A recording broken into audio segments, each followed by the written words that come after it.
All right, so what I wanted to demonstrate today for this hardware portion is to talk about strap adjusters. So we've had these before in black plastic, but now we have them in the metal strap adjusters.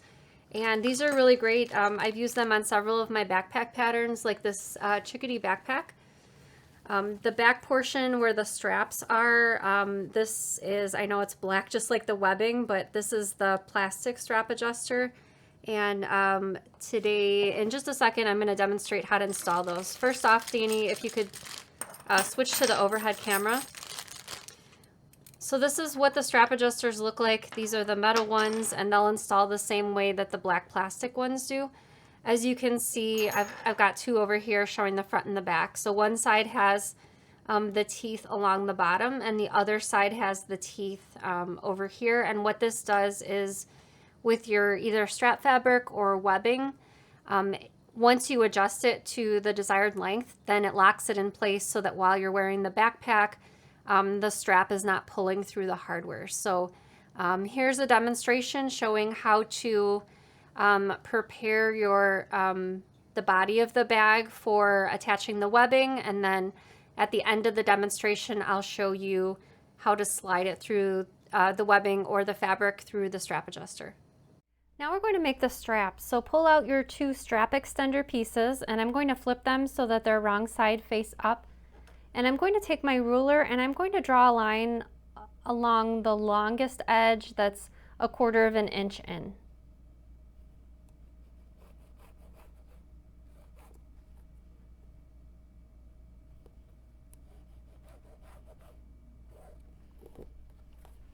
I'm going to press toward the wrong side at that line.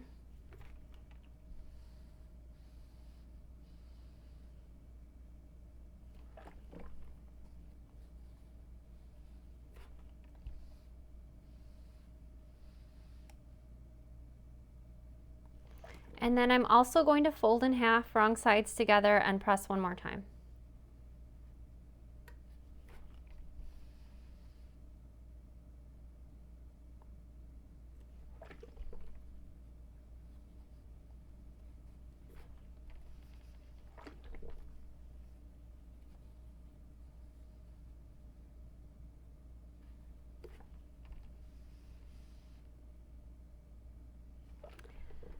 Now take your nylon strapping and cut two pieces that are each 16 inches long.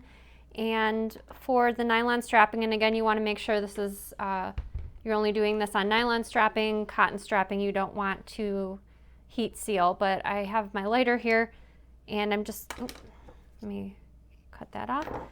I'm just going to take my lighter and run it over each end that I cut. And what that does is, because this is nylon, it just melts the end and seals it so that it doesn't fray.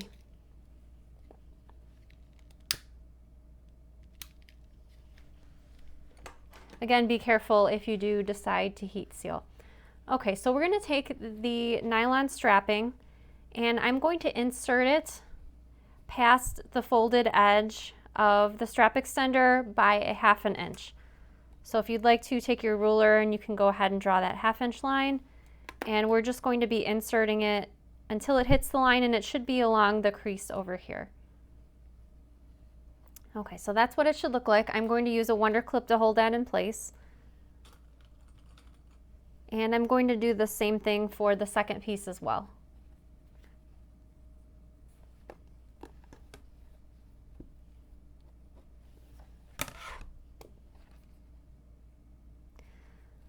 So I'm going to take this over to the sewing machine, and I'm going to sew the entire outer edge using 1/8 of an inch seam allowance and also 1/4 of an inch seam allowance. And feel free to stitch some extra reinforcement as this area in particular needs to be strengthened, because this is the piece that will be attached to the straps of the backpack. And I went ahead and changed my stitch length back to my regular stitch length, and on my machine that's 2.5 millimeters.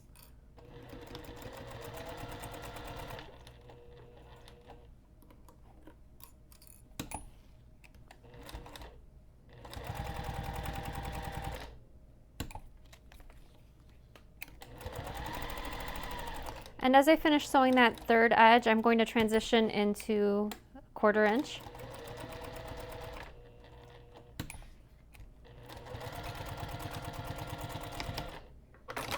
And I also wanted to share with you, even though this just has the 2 lines of stitching, if you'd like some extra reinforcement on this particular piece, I have the 5 lines of stitching.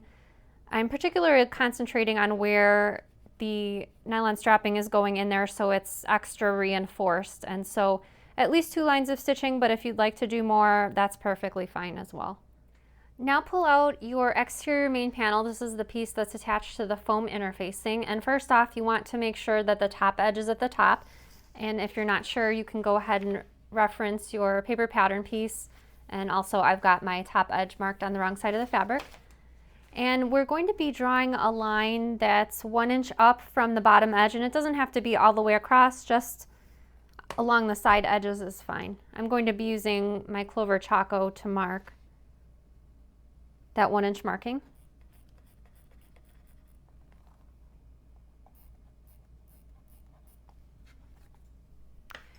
And then pull out your prepared strapping pieces, and we want the raw edge of the strap extender to be even with the raw edge of the exterior main panel, and we want the strapping to be pointed up. So as you can see, I've got my little dog ear at the top. So I'm going to align this, the bottom edge, with that 1 inch marking. And I'm going to use Wonder Clips to hold this in place. And then same thing on the opposite side. Again, lining up that 1 inch marking, aligning the raw edge, and pinning this in place. So I'm going to take this over to the sewing machine, and we're just going to sew the side edges using 1/8 of an inch seam allowance.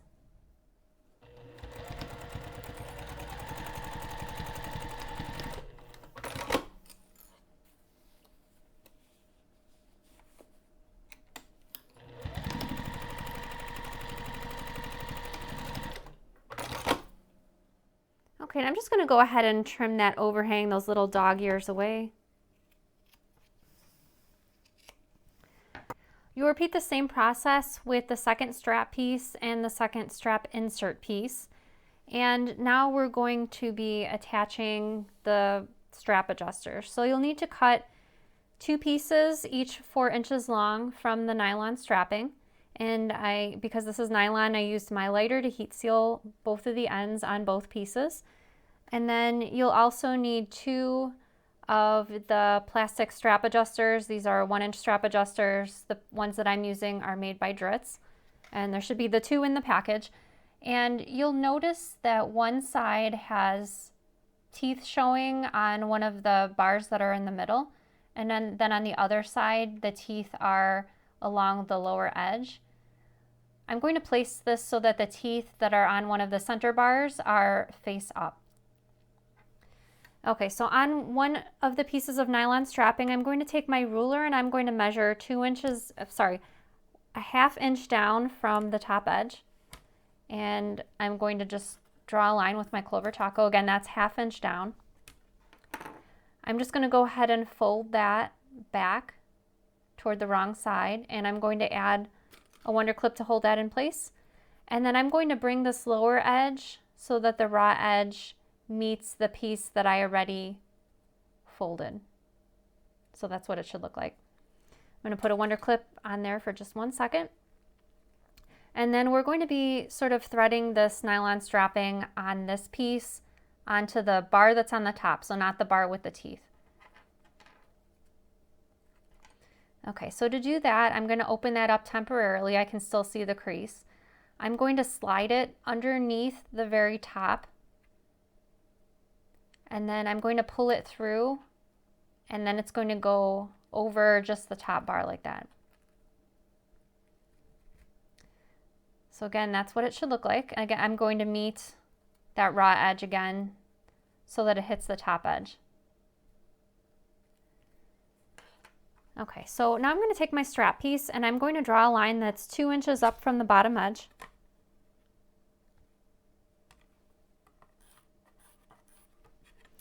And I'm going to place this piece of nylon so that the top edge of the nylon is at the line that I drew, and it should be centered. So I'm going to take my ruler and just make sure that it's centered from either side. Okay, so I'm going to take this over to the sewing machine. I'm going to sew 1/8 of an inch away from the edge of the nylon strapping, and I'm going to come as close as I can to this top edge of the plastic, so that'll be about 1/2 inch away. So I'm going to sew a rectangular box, and if you wish, you can also sew an X through the box for extra reinforcement. And I recommend that your top thread matches the color of your nylon strapping and that your bobbin thread matches your fabric.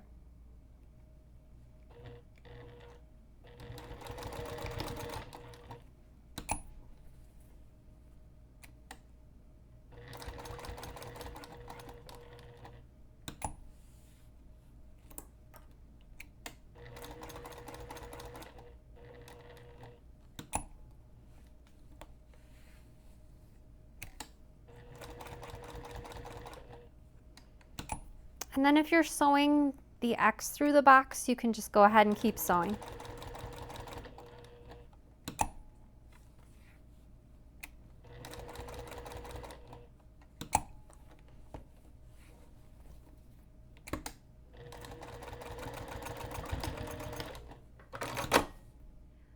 You repeat that process to sew the second piece of the nylon strapping to the remaining strap adjuster, and I just wanted to call your attention to the strap pattern piece. So there's a marking on the piece that says this edge faces the center of the backpack. So you want to have the mirror image of the completed strap pieces with the strap adjusters face up. So as you can see, this curve matches the pattern piece, and if I flip it over, then I have the mirror image piece. So you want to have that curve in the correct orientation.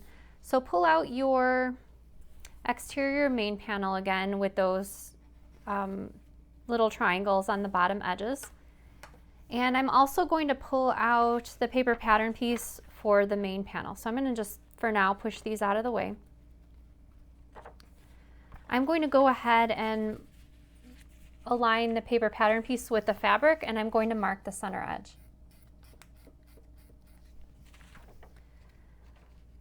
So with that center marking, I'm going to mark 1/4 of an inch to either side of the center marking. So I'm going to use a red pen just so I can easily distinguish between the center marking and those 2 1/4 of an inch markings.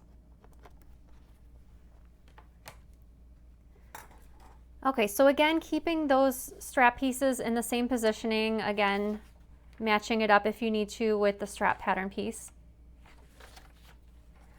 I'm going to place the raw edges of the strap aligned with the top raw edge of the exterior main panel.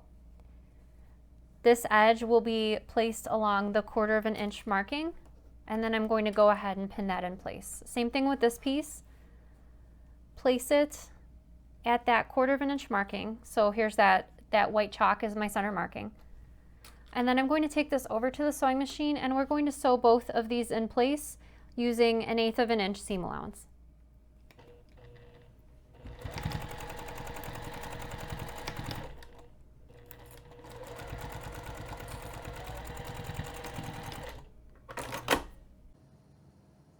So after you prepare the webbing and the straps with those 2 strap adjuster pieces, basically you finish the rest of the backpack project.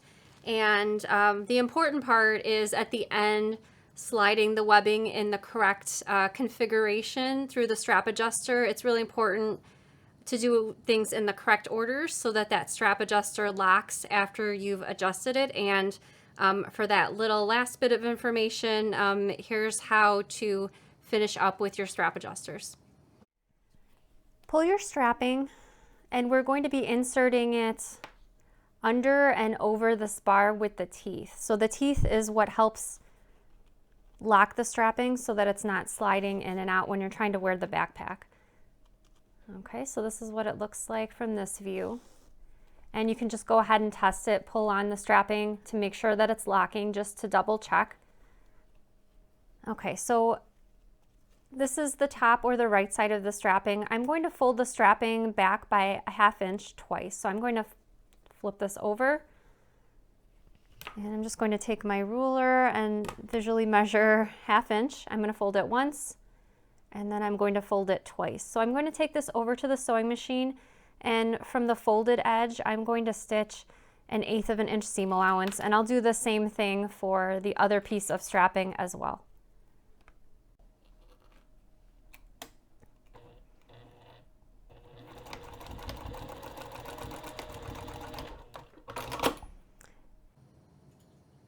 I hope that was helpful. I'll be demonstrating some of the other bits of new hardware that I shared with you today on a future Social Sunday show.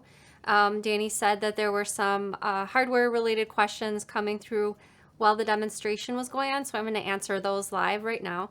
Wendy says, do you have the pliers? I had to purchase them because I've actually never made a key fob before. So Danny, if you wouldn't mind switching to the overhead camera, this is what the key fob pliers look like. Basically, it's got kind of like a rubberish vinyl coating on top and bottom, which protects the hardware. And basically, you just squeeze it closed, keeping it kind of toward the end so that it can kind of close all the way. Again, I'll demonstrate those strap end crimps very shortly on a future Social Sunday show, but I picked these up online. You should be able to find them depending on where you're purchasing, perhaps your local art supply store. I would say probably less than $20 for these. Rebecca wanted to know, will you be selling hardware in a set with 1 or 2 of each color? While we won't be selling in sets of multiple colors for either the zippers or the hardware, we are selling them in sort of smaller amounts. For the zipper pulls, we have them available in packs of either 5 or 10. For the hardware, most of our packs are either 2 or 4. Some things are single, like the flip block that I showed. But you can find all the new hardware as well as the stuff we had previously on our website, sewsweetness.com. In the shop section, there's a sub tab for hardware, and all of the hardware should be there. And actually, before the holidays and actually last week, we got shipments of hardware, so everything should be, I believe it should be fully stocked right now. Marion says, great D-rings. How many will come in a pack? I think the D-rings are 4 in a pack. I'm almost certain about that. Angela says, does anyone add glue to the Chicago screws to keep them from coming out? Actually, glue is a good idea, optional, but a good idea, a permanent glue, such as the Beacon 3-in-1 or the Beacon Fabric Tack. If you just put a little dab in there before you put the other half of the screw. Actually, let me pull the screws out. Danny, if you wouldn't mind switching to the overhead camera. I'll use this antique brass. So I've got some that are screwed already. So what you'll do is you'll place this piece with sort of the opening into the hole of your fabric. By the way, you can use your either handheld hole punch. We have the hole punch on our website if you prefer a handheld hole punch, or if you have a tabletop rivet press with a die for a hole punch, you'll punch the hole through your fabric first. You'll insert the Chicago screw. This is where you can put a little dab of that permanent glue in there, and then this other half with the portion that screws, then you can go ahead and put that in place and screw that in, and that glue will, once it dries, it should be a permanent hold on there. Great questions about the hardware, guys. Jennifer says, yes, do we need the hole punch for the screws? What size? And do you have that as well? On the website, if you prefer a handheld hole punch, you can find that on sewsweetness.com. It's just called hole punch. You can find that in the Notion section, or if you just type in hole punch on our Sew Sweetness website in the search box, that should come up. I think it's $19.99, so it's a reasonable price. I don't remember how many different size hole punches it comes in, but they come in the cap, and you can switch them out depending on what size hole that you need to punch through your fabric.